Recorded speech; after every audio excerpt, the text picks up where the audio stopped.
ये आकाशवाणी रायपुर है। छत्तीसगढ़ी समाचार बुलेटिन के संग अभिषेक के जय जोहार। अब सुनो आज के प्रमुख समाचार। प्रदेश के सबो स्कूल में 9वीं ले 12वीं तक के कक्षा 15 फरवरी ले शुरू होही। राज्य मंत्रिमंडल के बैठका में ए फैसला ले गिस। छत्तीसगढ़ लोक सेवा आयोग के राज्य सेवा प्रारंभिक परीक्षा काली 14 फरवरी के 2 पाली में आयोजित करे जाही। और मुख्यमंत्री के मासिक रेडियो वार्ता कार्यक्रम लोकवाणी के 15वां कड़ी के प्रसारण काली बिहनिया 10:30 बजे ले होही। सुनो एक जरूरी संदेश। कोविड महामारी के खिलाफ देश एकजुट होके लड़त है। आपो मन हमर संग सुरक्षा और बचाव के 3 सरल जरूरी उपाय के संकल्प लेवो। पहली उपाय, जब भी घर ले बाहर निकलो मास्क जरूर लगावो। दूसरा उपाय, लोगन ले 2 गज के सुरक्षित दूरी रखना ही जरूरी। तीसरा उपाय, अपन हाथ घेरी बेरी साबुन और पानी ले बने असन धोवो। ये 3 आसान उपाय अपना के आप मन कोरोना ला हरा सकत हो। अब समाचार विस्तार ले। प्रदेश के सबो स्कूल में 9वीं ले 12वीं तक के कक्षा अवैया 15 फरवरी ले शुरू होही। उन्हें विश्वविद्यालय और महाविद्यालय मन के कक्षा घलो 15 फरवरी ले शुरू होही। मुख्यमंत्री भूपेश बघेल के अध्यक्षता में आज रायपुर में आयोजित राज्य मंत्रिमंडल के बैठका में ए फैसला करे गए है। बैठका में ले गए निर्णय के जानकारी देवत कृषि मंत्री रविन्द्र चौबे ह बताइन कि स्कूल और महाविद्यालय के कक्षा मन में कोरोना संक्रमण ले बचाव बर जारी जम्मो दिशा निर्देश के पालन अनिवार्य रूप से कराए जाही। प्रदेश में कौशल विकास के सब्बो प्रशिक्षण कार्यक्रम ला शुरू करे के निर्णय घलो करे गए है। बैठका में सबो वर्ग के आवासहीन मन ला आवास उपलब्ध कराए बर प्रदेश के जिला मन में राजीव नगर आवास योजना के क्रियान्वयन के निर्णय ले गए है। एकर तहत छत्तीसगढ़ गृह निर्माण मंडल ला 1 रुपया प्रति वर्ग फीट के दर ले सरकारी जमीन उपलब्ध कराए जाही। ए योजना में राज्य के शहरी, अर्धशहरी और बड़े कस्बा मन में 1 लाख आवासीय भवन बनाए जाही। बस्तर संभाग के सबो जिला में बस्तर फाइटर्स नाम के विशेष दल के गठन के निर्णय घलो करेगिस। एमा जिला के कैडर के आधार में भर्ती करे जाही। उन्हें गोधन न्याय योजना के अंतर्गत गौठान समिति और स्व सहायता समूह मन ला आत्मनिर्भर बनाए बर कई ठीन महत्वपूर्ण निर्णय लेगिस। प्रति किलो वर्मी कंपोस्ट के विक्रय दर 10 रुपया मले, गोबर क्रय के लागत राशि 5 रुपया संबंधित गौठान समिति ला दे जाही।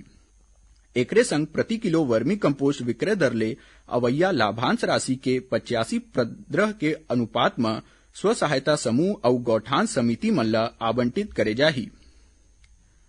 आज मंत्रिमंडल के बैठका में नवा रायपुर अटल नगर में विकास, रोजगार और बसाहट बढ़ाए बर सेक्टर स्तर में अधोसंरचना के विकास शुल्क के पुनर्निर्धारण बर प्रस्ताव के अनुमोदन करेगिस। एकर तहत प्रीमियम दर में औसत दर ले 21% तक के कमी करे गए है। नवा रायपुर में आने परियोजना बर रियायती प्रीमियम दर में भूखंड आवंटन के प्रस्ताव ला घलो मंजूरी दे गए है।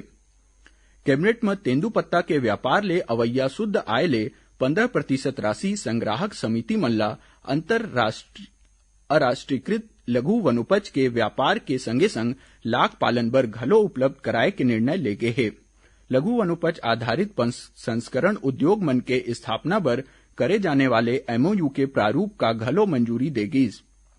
बैठका में कैंपा मदले राज्य के वन क्षेत्र मन के डीजीपीएस सर्वे कराए के निर्णय लेगिस। कैबिनेट में ले गए निर्णय अनुसार जल जीवन मिशन के तहत गांव के नल जल योजना के एकल या समूह में निविदा के माध्यम ले 5 करोड़ रुपया तक के वित्तीय अधिकार जिला जल और स्वच्छता मिशन ला सौंपे गए है। एकर अलावा सार्वजनिक वितरण प्रणाली बर शक्कर के खरीदी फरवरी ले 1 वर्ष बर खुला निविदा ले करे जाही। ऐसने राज्य के नवा आबकारी नीति, अवैया वित्तीय वर्ष के बजट, चालू वित्तीय वर्ष के अनुपूरक बजट और राज्यपाल के अभिभाषण के अनुमोदन कैबिनेट में करेगिस। देश में स्वास्थ्य कार्यकर्ता मन बर कोविड टीकाकरण के दूसरैया चरण आज ले शुरू हो गए है। केंद्रीय स्वास्थ्य सचिव राजेश भूषण ह बताइन कि ए दूसरा टीका ओ लाभार्थी मन ला लगाए जावत है जौन मन ला विश्व के सबले बड़े टीकाकरण अभियान के शुरुआती दिन 16 जनवरी के टीका लगाए गए रहिस। अखिल भारतीय आयुर्विज्ञान संस्थान के निदेशक डॉक्टर रणदीप गुलेरिया ह बताइन कि दूसरैया चरण के तैयारी पूरा कर ले गए है। एती छत्तीसगढ़ में घलो स्वास्थ्य कर्मी और फ्रंट लाइन वर्कर्स मन ला कोरोना टीका लगाए के काम चलत है। प्रदेश में काली तक 2,09,502 स्वास्थ्य कार्यकर्ता और फ्रंटलाइन वर्कर्स मन ला कोविड वैक्सीन लगाए गए है। उन्हें प्रदेश में काली 229 कोरोना संक्रमण के नवा मामला सामने आईस। छत्तीसगढ़ के खबर ले है आपकी वास्ता और खबर के विश्वसनीयता ले है हमार वास्ता। आकाशवाणी समाचार रायपुर के प्रादेशिक समाचार बुलेटिन के संगे संग हमार समसामयिक कार्यक्रम आप रेडियो के संग अपन मोबाइल में घलो सुन सकत हो। आकाशवाणी समाचार फेसबुक, ट्विटर और यूट्यूब में घलो हावय। हमार फेसबुक पेज हरे Chhattisgarh news on AIR, Twitter handle CGAIR news और हमार यूट्यूब चैनल हरे छत्तीसगढ़ AIR न्यूज। तो अब रेडियो के संगे संग आपके मोबाइल के माध्यम ले हम आप तक पहुंचत हन। छत्तीसगढ़ के हर खबर पर सुनत रहो आकाशवाणी समाचार। छत्तीसगढ़ी समाचार बुलेटिन आपमन आकाशवाणी रायपुर ले सुनत हो। अब आगू बढ़बो बाचे समाचार कोती। छत्तीसगढ़ लोक सेवा आयोग के राज्य सेवा प्रारंभिक परीक्षा काली 14 फरवरी के 2 पाली में आयोजित करे जाही। एकर बर रायपुर में 69 परीक्षा केंद्र बनाए गए हैं। पहली पारी में बिहनिया 10 बजे ले 12 बजे तक सामान्य अध्ययन और दूसरी पाली में मझनिया 3 बजे ले एप्टीट्यूड टेस्ट के पेपर होही। मुख्यमंत्री भूपेश बघेल के मासिक रेडियो वार्ता कार्यक्रम लोकवाणी के 15वां कड़ी के प्रसारण काली 14 फरवरी रविवार के दिन होही।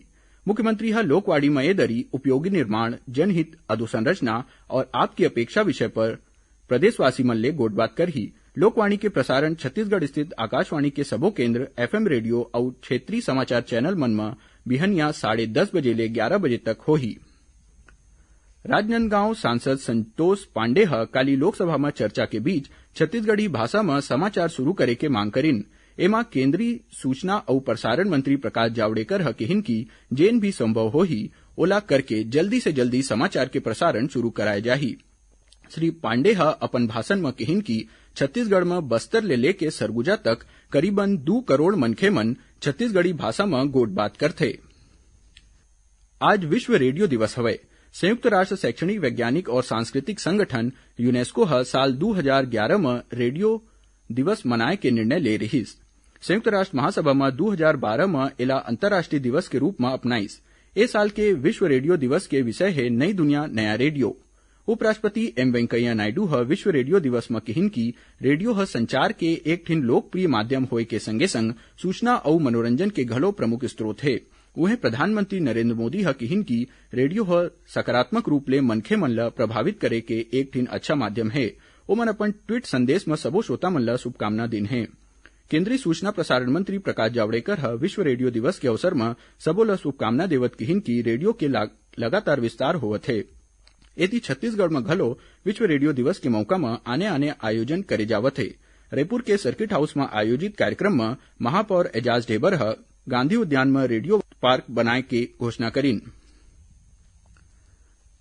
अब थोरकुन समाचार सार में।